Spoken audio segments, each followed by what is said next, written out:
Now we're confused. What do you mean? No confusion. Use the dark oxygen to brew up internet gas? Don't do that. Speaking of things you shouldn't do, and horrifying existential crises at the bottom of the ocean floor, I have this article. Horrifying mistake to take organs from a living person was averted, witnesses say. And this story is actually something out of horror movies. Fuck off, paywall. Fuck galaxy gas. We're making dark oxygen. You remember this episode of 1,000 Ways to Die, right? Not a mistake. Oops, wrong organs. Natasha Miller says she was getting ready to do her job preserving donated organs for transplantation when the nurses wheeled the donor into the operating room. She quickly realized something wasn't right. Though the donor had been declared dead, he seemed to her very much alive. He was moving around, kind of thrashing around on the bed, Miller told NPR in an interview. And then, when we went over there, you could see he had tears coming down. He was crying visibly. The donor's condition alarmed everyone in the operating room at Baptist Health Hospital in Richmond, Kentucky, including the 2 doctors who refused to participate in the organ retrieval, she says.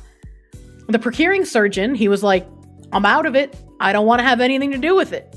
Miller says it was very chaotic. Everyone was just very upset.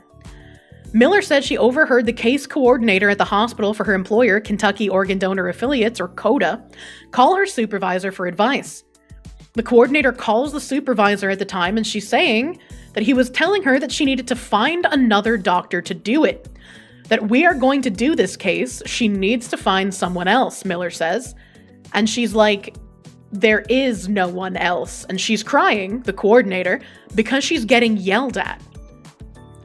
The organ retrieval was canceled, but some CODA workers say they later quit over the October 2021 incident, including another organ preservationist, Nicoletta Martin. "I've dedicated my entire life to organ donation and transplant. It's very scary to me now that these things are allowed to happen and there's not more in place to protect donors." Martin was not assigned to the operating room that day, but she says she thought she might get drafted. So she started to review case notes from earlier in the day. She became alarmed when she read that the donor showed signs of life when doctors tried to examine his heart. The donor had woken up during his procedure that morning for a cardiac catheterization, and he was thrashing around on the table. Cardiac catheterization is performed on potential organ donors to evaluate whether the heart is healthy enough to go to a person in need of a new heart. Martin says doctors sedated the patient when he woke up, and plans to recover his organs proceeded. CODA officials downplayed the incident afterwards, according to Martin, and she was dismayed at that, she said. That's everybody's worst nightmare, right? Being alive during surgery and knowing that someone is going to cut you open and take your body parts out? That's horrifying. And they didn't give him any fucking compensation, you bet. It's like, this is actually surreal horror movie plot. Where, like, you are awake and aware enough to hear and see what's going on, but you're nonverbal and you're sedated and, like, you can't speak, you can't really move well. And so you just have to hope that the doctors are like, oh yeah, this guy's alive because I'm a doctor and I can see that. And instead the doctors are like, yeah, just sedate him again. We're going to take his organs anyway. We don't really care. Like, how fucking terrifying is that? Organ theft is a horrifying fate. Yeah, dude. I wonder how many organs are taken from those that aren't listed as donors. There do be a black market. I don't even know if, like, keeping myself off of the organ donor list will even, like, spare me, right? But yeah, I'm definitely not on the organ donor list. Something a serial killer would do? Yeah, it's absolutely terrifying, man. Does Canada take organs from the MAID system? That's a good question. That's actually a good question. I have no idea. Cannot state your opinion on the article on Twitch. The best I can do for compensation is a $15 Denny's gift card and an NDA, right? There's no way this man walked out of this without an NDA. Zero fucking chance. Why were they so eager to take a drug overdose patient organs? I have no idea. It's officially removing yourself from the organ donor list. Yeah, dude, I don't trust it. I don't trust it, man.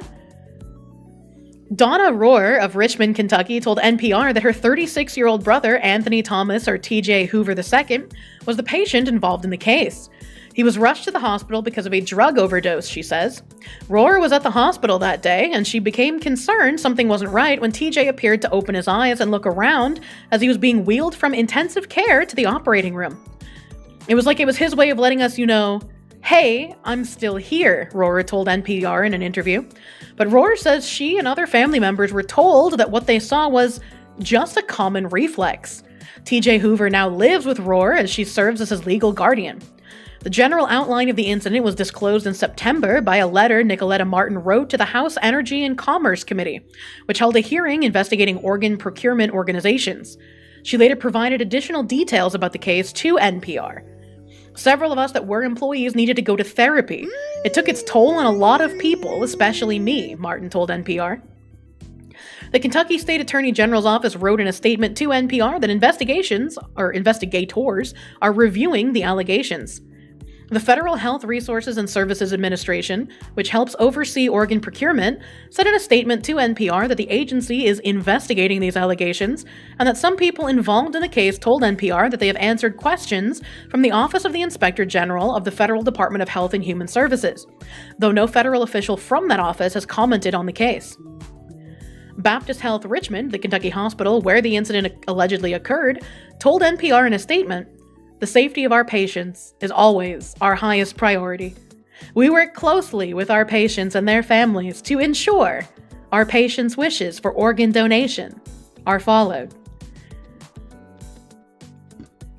I'm so sick of hearing corpo speak fucking statements that when I hear this shit, I only think of this is what an evil organization would say when they're caught doing something bad. And they just hope enough people are like, oh yeah, they're supposed to be the good guys, so this good statement makes sense. Your wish for organ donation is to actually be dead before they start harvesting. Fucking right, dude? Boil and die, PR, man. Totally not looking to harvest highly valuable organs. Normies be like, I feel better after reading that, right? We're so sorry we tried to harvest your organs while you were still alive. We're sorry we ignored signs of life in your body. Rimworld moment.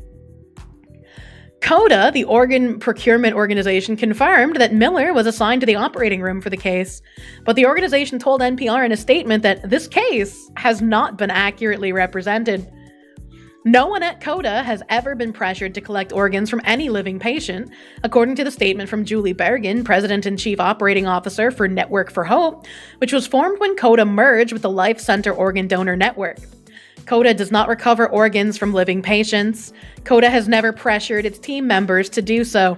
I just don't believe you. Organ procurement system officials, transplant surgeons, and others said that there are strict protocols in place to prevent unsafe organ retrieval from happening. I think I'm going to believe the multiple doctors who were present who had to quit their jobs and go to therapy, and the guy who were you going to harvest the organs from, and the guy's family who were like, hey, I see him blinking his eyes and moving his fingers, and the doctors were like, no, that's actually just reflexes after you die. Don't worry about it. I think I'm gonna trust the people who are like, my life is irreparably shattered after this moment. So spooky. Yeah, right? They didn't follow them. Incidents like this are alarming, and we would want them to be properly reported and evaluated. Dory Dills, president of the Association of Organ Procurement Organizations. So wait, hold on. There's CODA, which is a organization that handles donor networks. And then there's the Association of Organ Procurement Organizations. So there's an organization for organizations. They're an organ organization. That's too many layers in this already. This break is brought to you by Photoshop. Fun fact, the latest release is packed What? with innovations. What? So you What? can go from How dare you give me an advertisement, YouTube. It's my fault. I forgot to hit the loop button. I forgot to loop. There we go. Now I'm looping. Can you reorganize my organs? No, we're gonna cut someone else's penis off and then make you eat it. Real questions, how many of the doctors that quit are gonna disappear or kill themselves? I hope none of them. I hope they stay very safe. Organization for Organ Procurement sounds like something out of a dark dystopian movie. Good lord. Obviously, we want to ensure that individuals are, in fact, dead when organ donation is proceeding. And we want the public to trust that that is indeed happening. The process is sacred. Well, you maybe should have thought about that before ruining basically every doctor's integrity and trust a couple of years ago. I'm gonna be real. The accusations that emerged at the congressional hearing in September undermine trust in the organ donation system and have led to a drop in people signing up to be donors, according to an open letter released October 3rd by the organization.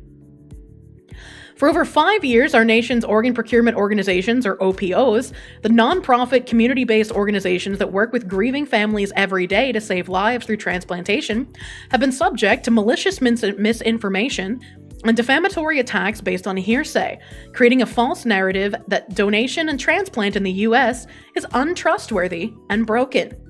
Others also fear such unnerving reports could undermine the organ transplant system. These are horrifying stories. I think they need to be followed up carefully, says Dr. Robert Trogg, a professor of medical ethics, anesthesia, and pediatrics at Harvard Medical School, who works as a critical care physician at Boston Children's Hospital. Didn't Boston Children's Hospital have something like a year ago, maybe 2 years ago, where they were like, they had like these really weird videos on like gender reassignment surgery for minors? Was that Boston Children's or was that a different Boston hospital? I can't remember if that was Boston Children's Hospital or if it was a different Boston one. Yes, it is? Okay, I'm glad I am remembering correctly. I don't think they were taking kids from parents. That feels like it would have been a bigger story that I'd remember a bit better. It was Boston Children's. We need equity in the organ field. Jesus Christ. But I would not want the public to believe that this is a serious problem. I believe these are really one-offs, and hopefully we'll be able to get to the bottom of and prevent it from ever happening. Hold on, wait a minute. What do you mean that this was a one-off and you want to prevent it from ever happening again when the people previously said that, wait a minute, hold on, that isn't what happened. He was actually dead. Don't worry about it. Trust us. What do you mean by this? Some critics of the organ procurement system say they weren't entirely surprised by the allegations. With more than 103,000 people on the waiting list for a transplant, organ procurement organizations are under enormous pressure to increase the number of organs obtained to save more lives. In addition, there is an ongoing debate about how patients are declared dead. I hope that a case like this is really extreme because it does reveal some of those underlying issues that can arise when there are disagreements about the determination of death, says Matthew DeCamp, an associate professor of medicine and bioethicist at University of Colorado. Some wonder how rarely this happens. This doesn't seem to be a one-off, a bad apple, says Greg Segal, who runs Organize, an organ transplant system watchdog group. I receive allegations like that with alarming regularity. Likewise, Thaddeus Pope, a bioethicist and lawyer at Mitchell Hamline's School of Law in St. Paul, who studies organ donation, cites similar accusations reported elsewhere. This is not a one-off, Pope says. It has been alleged to happen before. Dr. Robert Cannon, a transplant surgeon at the University of Alabama at Birmingham, described a similar incident during the congressional hearing where Martin's letter was disclosed. It happened at a hospital outside of Alabama. We actually were in the operating room. We had actually opened the patient and were in the process of sort of preparing their organs, at which point the ventilator triggered. And so the anesthesiologist at the head of the table spoke up and said, "Hey, I think this patient might have just breathed." Cannon later told NPR in an interview, if the patient breathes, that means they're not brain dead. Nevertheless, a representative from the OPO wanted to proceed anyways, Cannon said, and he refused. We were kind of shocked that an OPO person would have so little knowledge about what brain death means that they would say, "Oh, you should just go ahead." And we thought, no, we're not going to take any risk that we murder a patient, because that's what it would be if that patient was alive.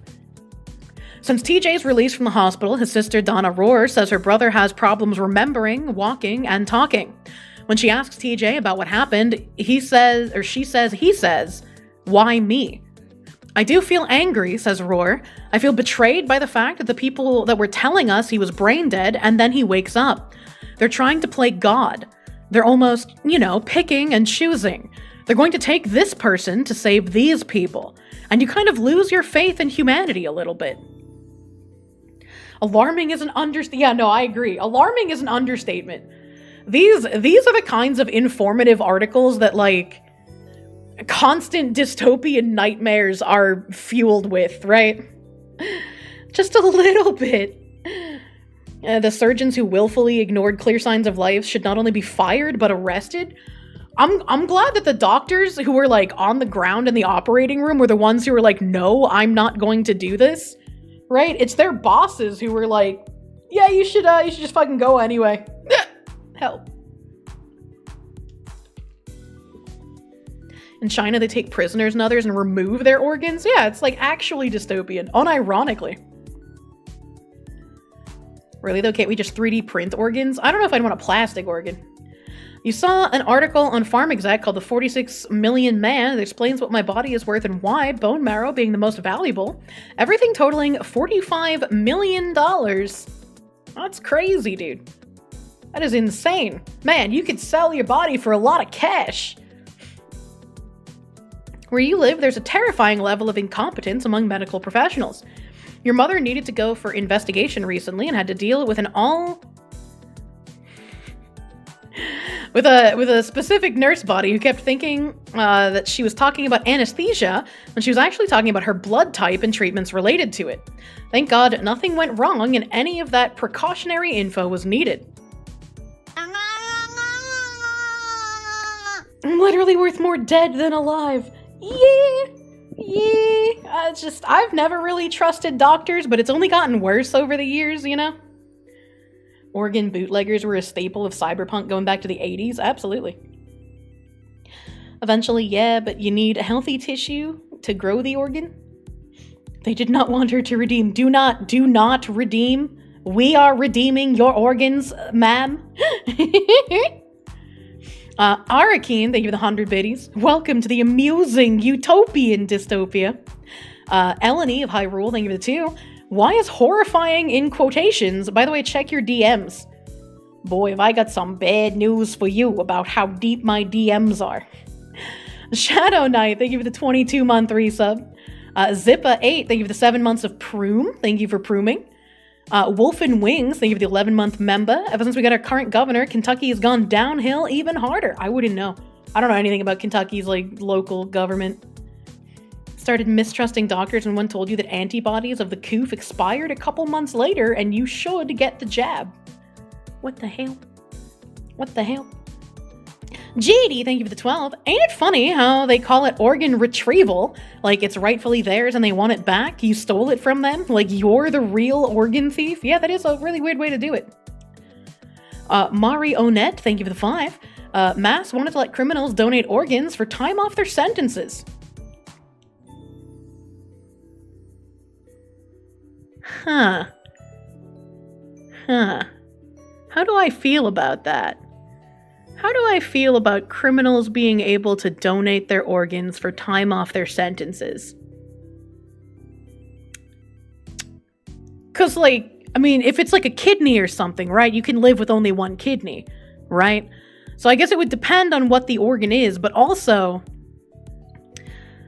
right, if I know, if I'm thinking like a criminal, and I know, if I get thrown in prison, let's just say I murder someone and I get thrown in prison and I can just be like, hey, yo, boss, take my kidney, set me free. And then I can just get out of jail after I give them a kidney. Then the price of murder becomes one kidney. And then everyone in the world gets one free murder pass, basically, right? So Sure, but you can only do it once. No, you can do it more times, right? Like, you don't need... Can you donate a gallbladder? I don't know, like, how many organs you can give up, right? Take the kidneys from the person you murder. Only one? How do I choose? Just keep the kidneys of the one you murder to cash in? I mean, maybe. Yeah, right? Steal their kidneys first and be like, hey, take this. And give up your eyes, one lung, one kidney. Sounds similar to Yakuza taking... Yeah, it does kind of sound like that. A little bit more extreme, though. What happens when a church-going himbo gets a rapist kidney? What the fuck? I killed this guy, but he's got some nice lungs. How many years will that get me? Yeah, I feel like that's probably a bad idea, right? Both for the criminals will just be able to bribe their way out of sentences by using their organs, and also, I don't trust the government, so I'm sure there will be like low-level offenses where you just get spirited away forever and they harvest your entire body for organs because that's what the government does. I just don't trust them. If you donate your brain, we can get more people to thought crime. Anyone remember there was like a bag of organs dropped off anonymously at a hospital like 5 to 10 years ago? I don't remember that, no. And not a big fan of the government, this guy. Not a big fan.